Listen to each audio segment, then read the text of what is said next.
Slip খেতে যেয়ে তার অভিজ্ঞতাটা কেমন হলো সেটাই আমি আপনাদের সাথে শেয়ার করছি। ছোট থেকে বহু পার্কে গিয়েছে, বহু পার্কে ঘুরেছে, দেখেছে, কিন্তু তখন তো অনেক ছোট ছিল, তাই সে কিছুই বুঝতে পারে না। কিন্তু যখন একটু বড় হয়েছে, এখন সে পার্কে গেলে পার্কের পুরোপুরি মজাটা সে ফিল করতে পারে। আর তাকে নিয়ে যখনই আমরা এরকম পার্কে যাই, সে এখন খেলাধুলার প্রতি এমন আকৃষ্ট হয়েছে, সবাইকে নিয়ে খেলতে খুব পছন্দ করে।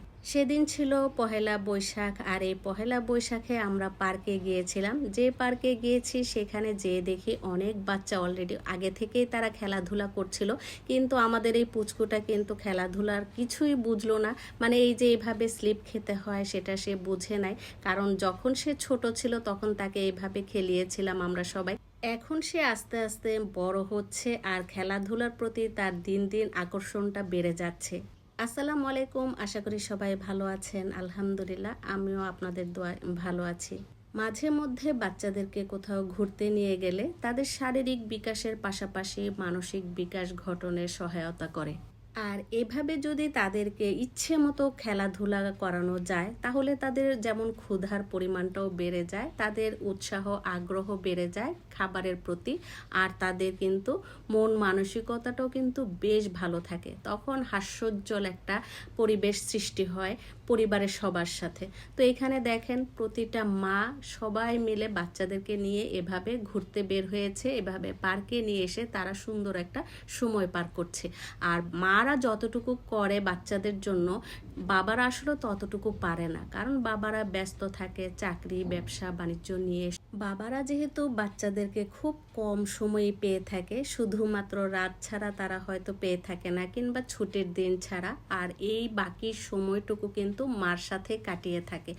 আর এই মার সাথে তাদের প্রথম হাতে খড়ি থেকে শুরু করে চাল চলন কথাবার্তা আচার আচরণ সব কিছুই তারা মাকে ফলো করে।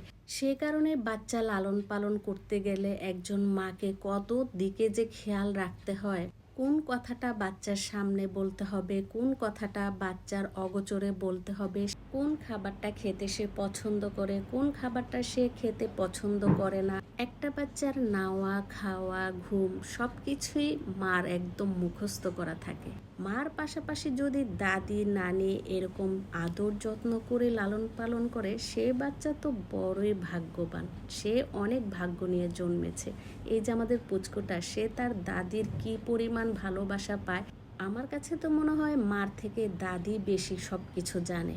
এবার বলি, বাচ্চা বড় হওয়ার সাথে সাথে যারা যে গার্জিয়ানরা বাচ্চা যা চায় তাই দিয়ে থাকে, তারা কিন্তু ভুল করে থাকে, কারণ বাচ্চার চাহিদার পরিমাণটা বেড়ে যায়। আমার কাছে মনে হয় বাচ্চা যখন যা চাইবে তখন যদি তা না দেওয়া হয়, তাদেরকে বুঝিয়ে শুনিয়ে রাখা হয়, তাহলে হয়তো তাদের আশা আকাঙ্ক্ষার পরিমাণটা একটু কম হয়।